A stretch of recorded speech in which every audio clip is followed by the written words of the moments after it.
The Color of War. How One Battle Broke Japan and Another Changed America. By James Campbell. Narrated by Stephen Hoye. Copyright 2012 by James Campbell. This unabridged audiobook was published by arrangement with James Campbell, care of McCormick & Williams, and was produced in the year 2012 by Tantor Media, Incorporated, which holds the copyright thereto. Show me the two so closely bound as we by the wet bond of blood. Robert Graves. I believe as long as we allow conditions to exist that make for second-class citizens, we are making of ourselves less than first-class citizens. Dwight D. Eisenhower. Forward. The inspiration for the African-American portion of this story dates back to 2005 when I began writing The Ghost Mountain Boys.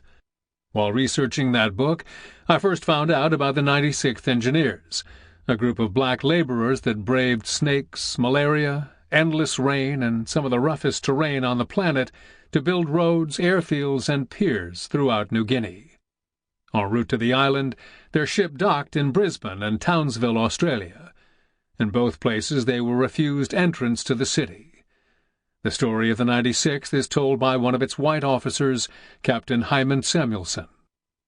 If not for Captain Samuelson, the travails and accomplishments of the 96th might have gone unmentioned. Black narratives about the war and historical accounts of the contributions of black servicemen to it are hard to find.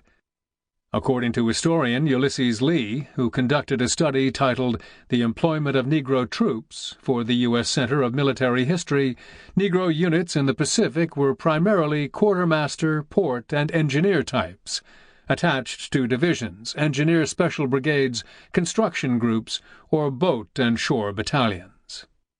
In light of General Douglas MacArthur's comment that the war in the Pacific was an engineers' war, one in which military support groups played a critical role, the lack of black history struck me as conspicuous.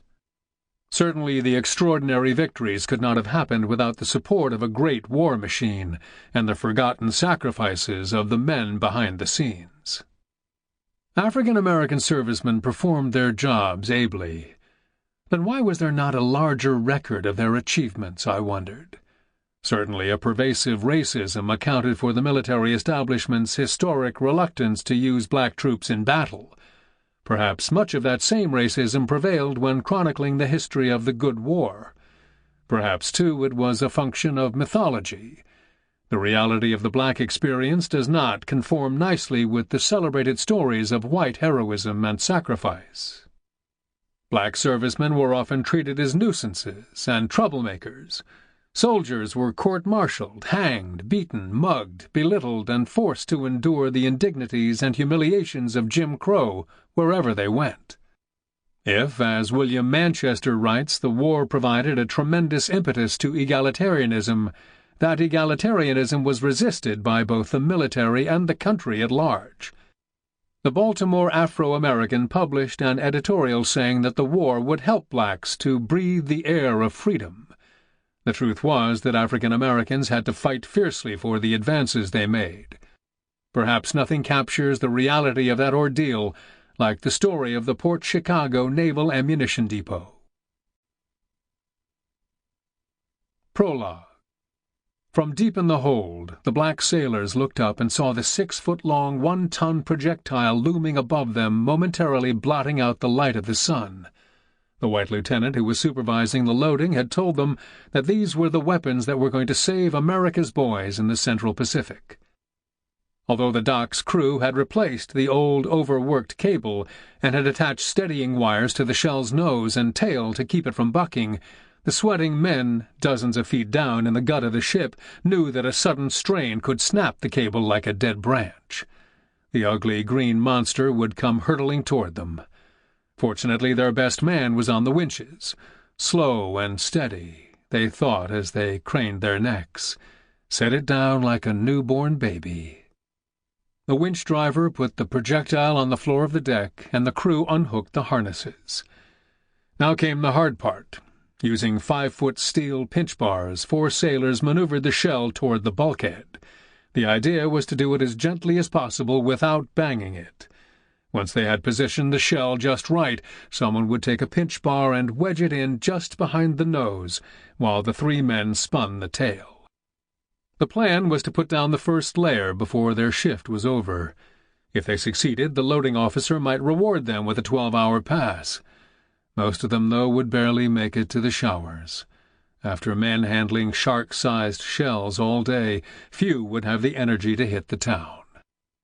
Once the sailors got the shell moving, the hold's crew chief yelled up to the signalman.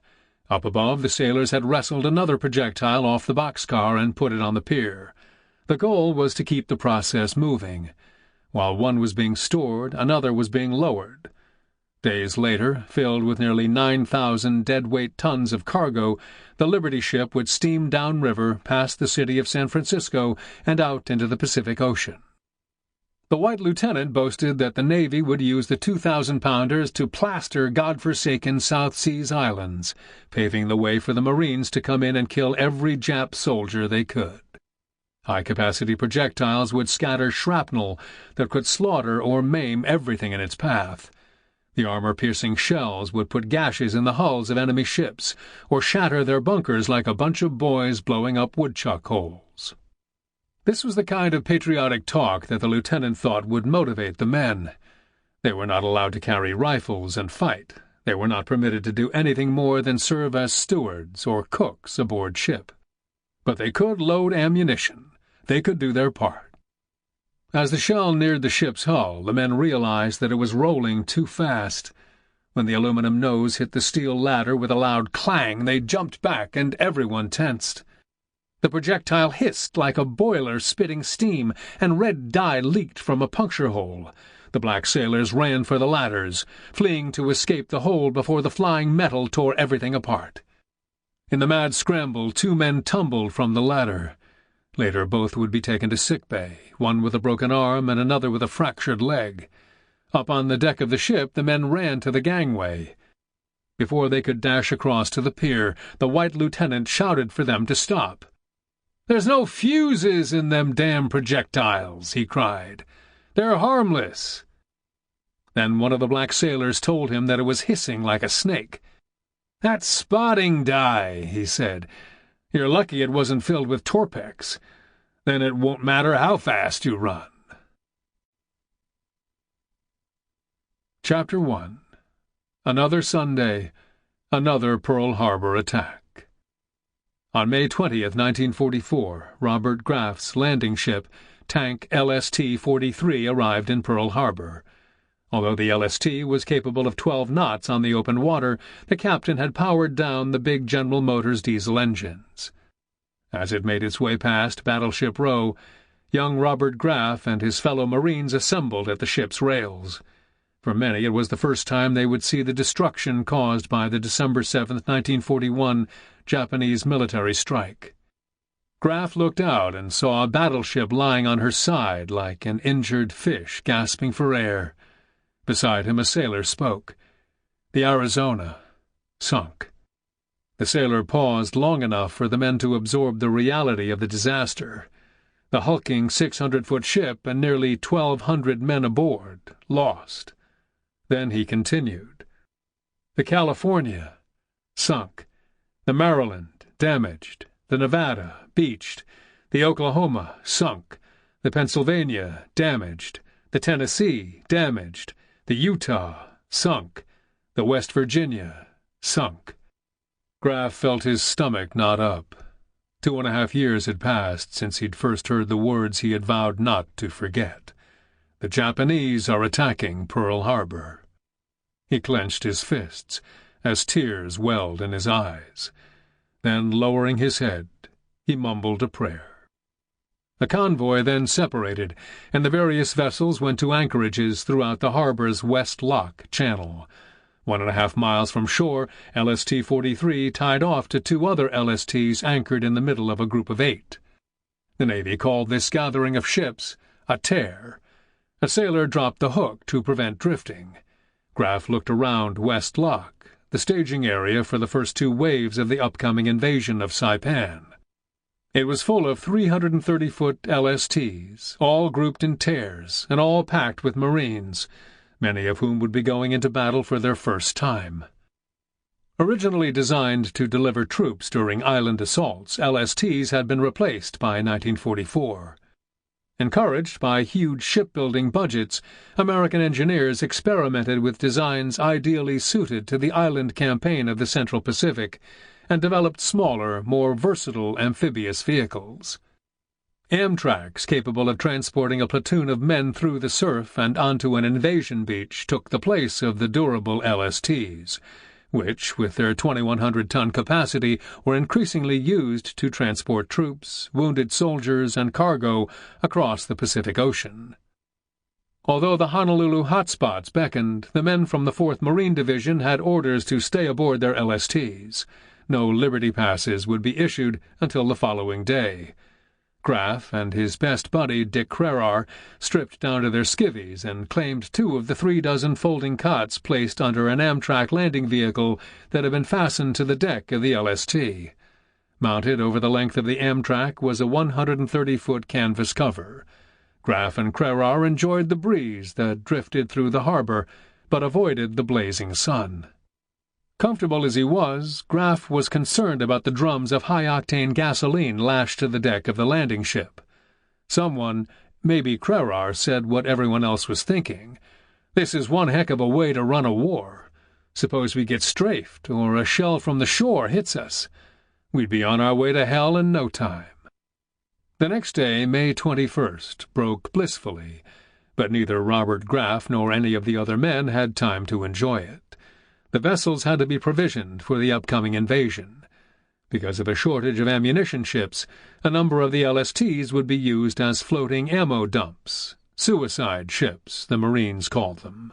They would carry rifle ammunition, rockets, drums of diesel fuel, torpedoes, and TNT.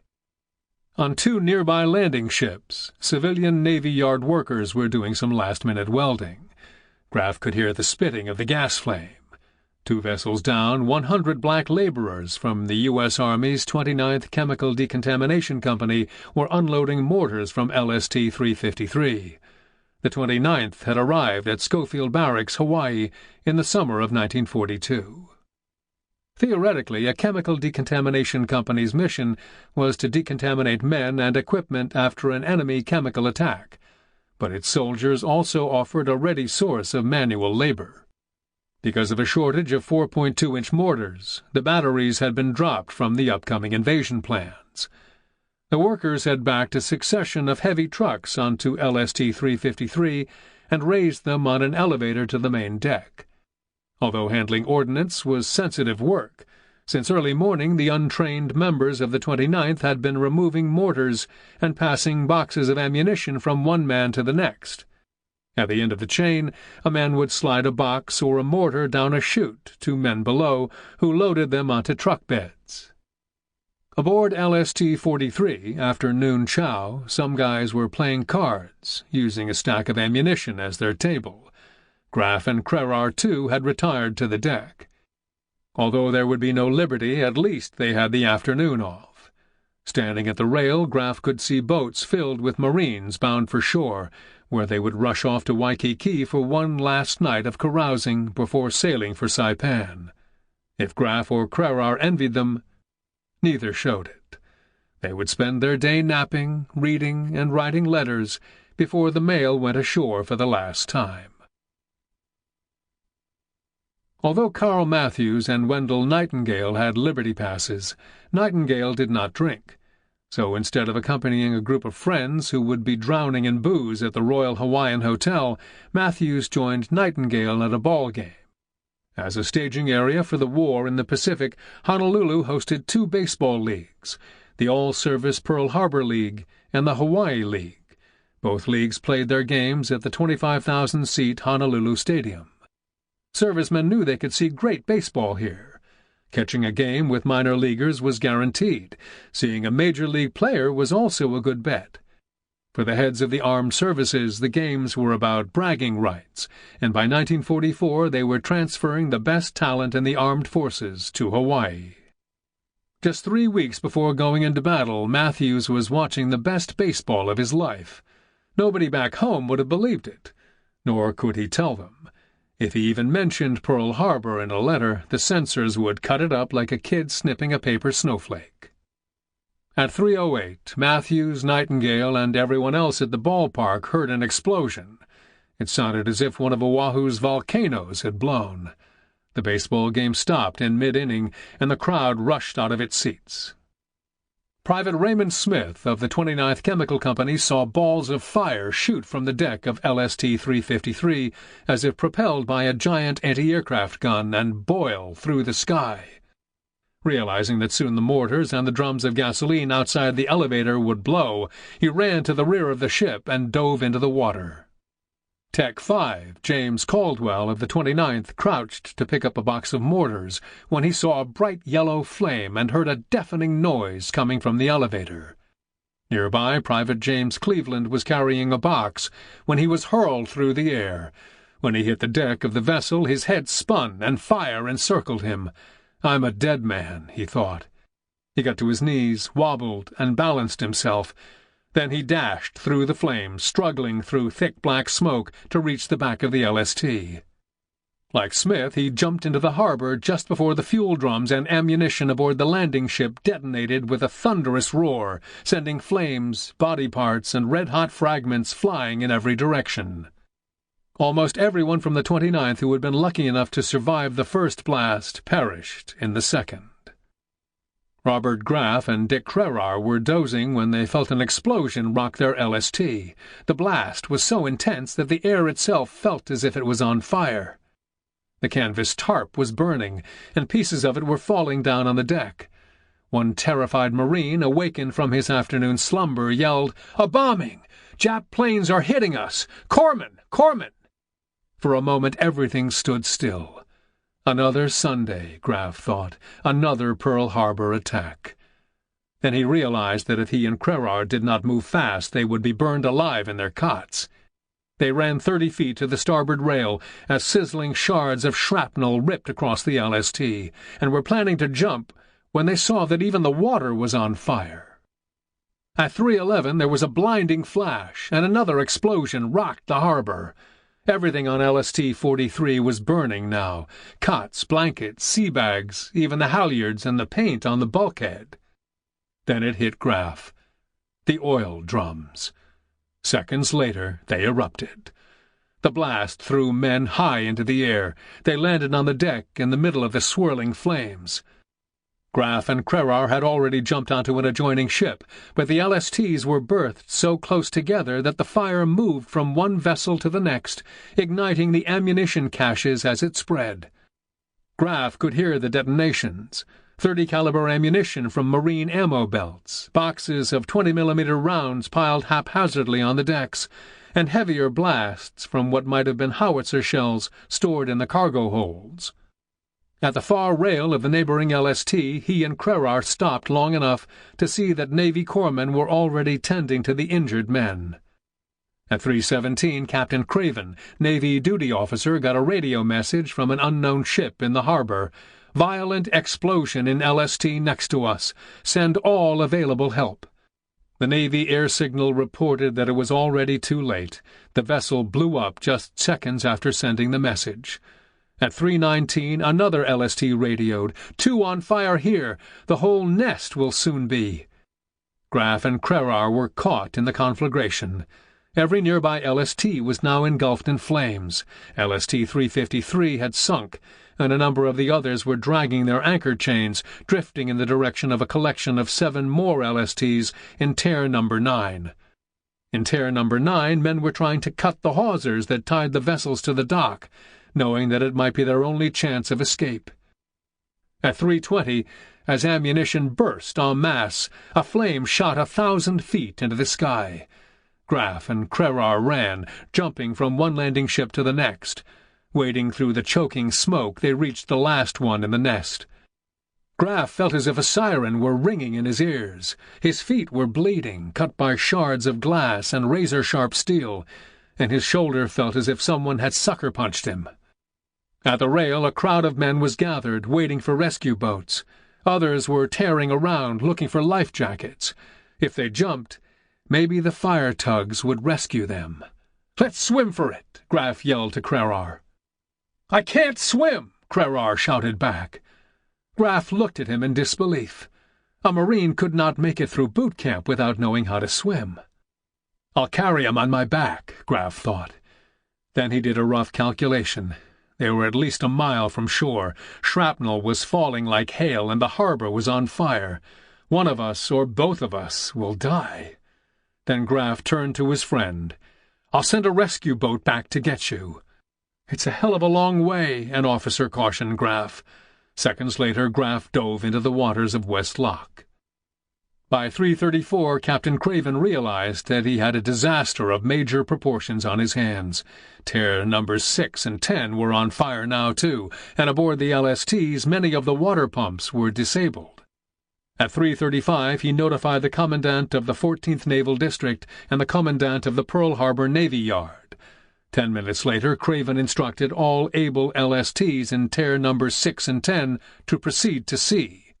At 4 p.m., he ordered LSTs in Tear 5 to leave the harbor. Just minutes later, officers radioed to report that their vessels were not seaworthy. Aboard them, small crews were trying to put out fires, but flying debris was cutting their hose lines. At 4:17, Craven witnessed another tremendous explosion and a large but lesser detonation 7 minutes later.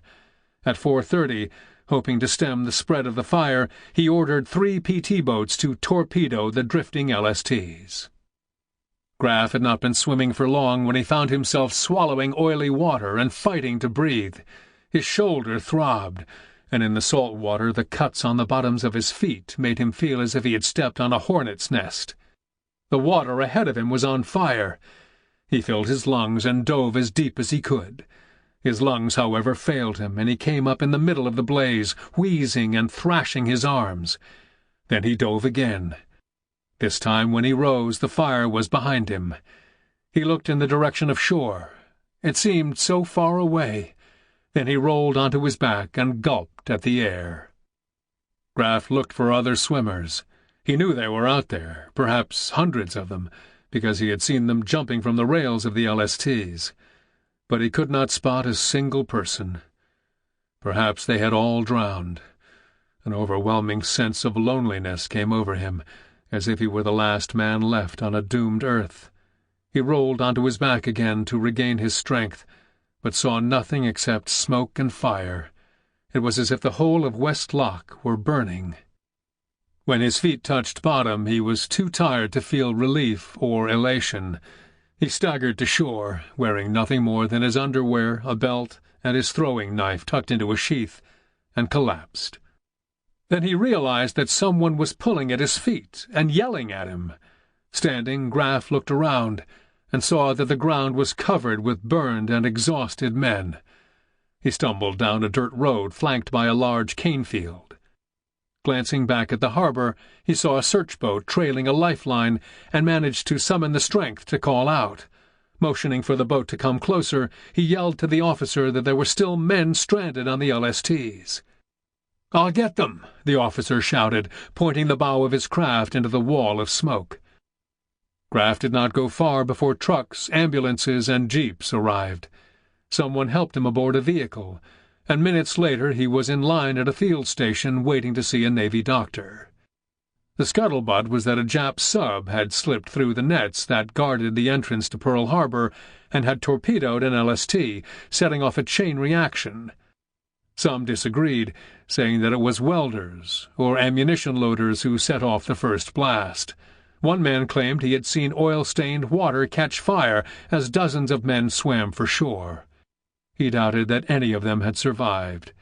Those who had stayed aboard ship and fled to the rope lockers to escape the fire suffocated to death.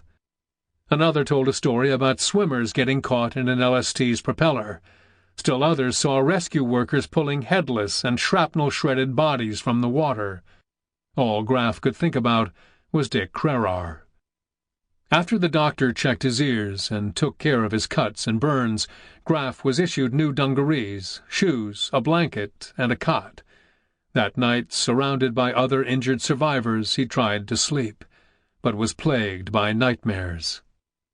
On Monday morning, May 22nd, Captain Craven was getting a more complete picture of the disaster.